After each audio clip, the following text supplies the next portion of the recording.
This episode of Cybersecurity Today is brought to you by CDW Canada Tech Talks. If you're passionate about technology and innovation, this is the podcast for you. Join my friend and host, KJ Burke, as he and industry experts dive into the latest trends, insights, and strategies shaping the tech landscape in Canada. Apple patches two zero-day flaws targeting Intel-based Macs. An American FinTech giant has 400 gigabytes of customer data stolen before a hacker mysteriously disappears. Beware of two-step phishing and SVG attachments. A new secure phone system is launched for high-risk individuals, and Google's OSS Fuzz uncovers a decades-old bug in OpenSSL. This is Cybersecurity Today. I'm your host, Jim Love. Cybersecurity experts are warning of two emerging phishing attack strategies: two-step phishing, using Microsoft Visio files, and scalable vector graphics, SVG attachments. These tactics, designed to evade detection, exploit trust and human error to steal credentials and deploy malware. Researchers from Perception Point highlight a surge in two-step phishing attacks that weaponize Microsoft Visio VSDX files. Commonly used for data visualization, these files are now embedded with malicious URLs. The attack unfolds in layers. Victims receive a seemingly legitimate email containing a business proposal or purchase order. Clicking a URL leads to a compromised Microsoft SharePoint page hosting a Visio file. Inside the file, another clickable URL redirects victims to a fake Microsoft 365 login page designed to steal credentials. A key tactic involves instructing victims to hold down the control key and click, a move designed to bypass automated security scanners. Threat actors are also leveraging SVG attachments which can execute JavaScript or display credential-stealing forms. Unlike traditional image formats, SVG files use mathematical formulas, making them harder for security software to detect. SVGs can mimic Excel spreadsheets or forms, tricking users into entering sensitive information. And in some cases, JavaScript embedded in SVGs redirects users to malicious websites upon opening the attachment. For Visio-based attacks, avoid following unexpected instructions like holding down the control key and clicking. Verify the sender and the context of any email. And for SVG attachments, treat these files as suspicious, especially if they're uncommon in your workflow. Verify the sender's identity and intent before opening them. By combining these strategies with technical safeguards like two-factor authentication and robust email security, individuals and organizations can better protect themselves against these sophisticated phishing campaigns. Finastra, a global financial technology leader serving 45 of the world's top 50 banks, is investigating a significant data breach involving its internal file transfer platform. Cyber criminals reportedly exfiltrated over 400 gigabytes of customer data, which has since been advertised for sale on dark web forums.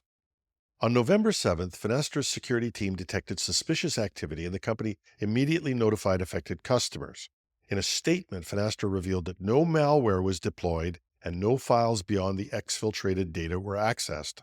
Investigations point to compromised credentials as the likely root cause. A cybercriminal known as Abysso, ABYSS0, began selling the stolen data in late October, initially pricing it at $20,000 before reducing it to $10,000. The data includes sensitive information from Finastra's major banking clients, though the cybercriminal's subsequent disappearance has raised questions about the breach's resolution. Finastra has replaced the compromised platform with a secure alternative and is working to identify affected customers.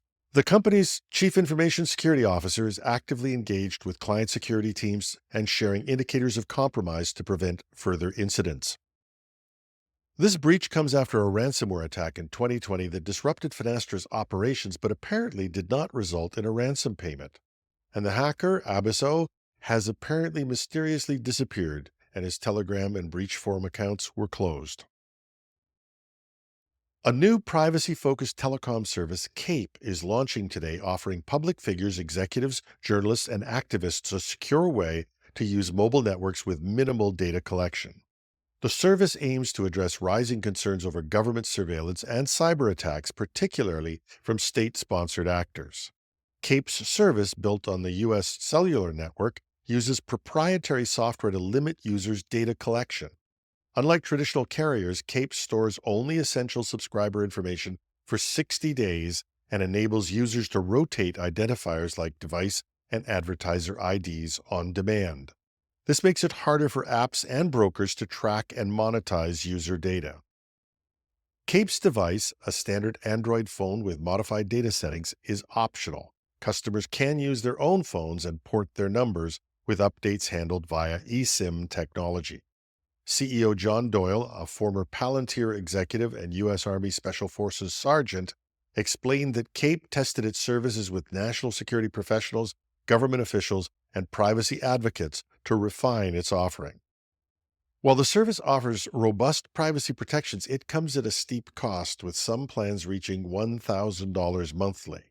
CAPE is working to make its service more affordable for groups like journalists and domestic violence survivors, and plans to expand to the general public next year with competitive pricing.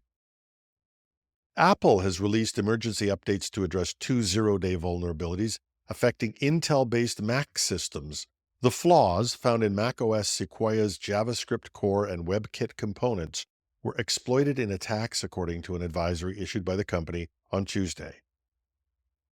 CVE 2024-44308 allows remote code execution through maliciously crafted web content, and CVE 2024-44309 enables cross-site scripting attacks.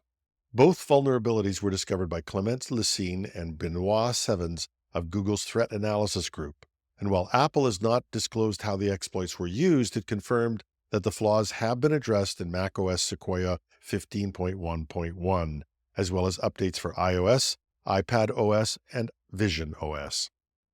These fixes bring Apple's total number of patched 0 days in 2024 to 6, a marked improvement compared to 2023, when the company addressed 20 such vulnerabilities. Security researchers recommend users update their devices immediately to mitigate potential risks. And finally, Google's AI-powered fuzzing tool, Fuzz, has identified over 26 previously undetected vulnerabilities, including a critical flaw in the OpenSSL library, CVE 2024-9143. This bug, reportedly present for 2 decades, highlights the transformative potential of these large language models in security research. Fuzz uses fuzzing techniques, injecting random data into software to uncover errors that traditional human-driven fuzzing might miss. According to Google's open-source security team, this AI tool has discovered vulnerabilities in widely used software like OpenSSL and the CJSON project, demonstrating its ability to detect complex bugs that could evade human scrutiny. Introduced in 2023, Fuzz has progressively automated more steps in the fuzzing process, now handling the first 4 phases of vulnerability detection, including drafting fuzz targets, resolving compilation issues, and triaging crashes. Google plans to further enhance the tool by enabling it to generate vulnerability patches, aiming for a fully automated workflow. AI-driven tools like Fuzz are gaining traction across the industry. Google's separate LLM-based tool, Big Sleep, recently found a memory safety flaw, and Protect AI's VulnHunter has uncovered 0-day vulnerabilities in Python projects.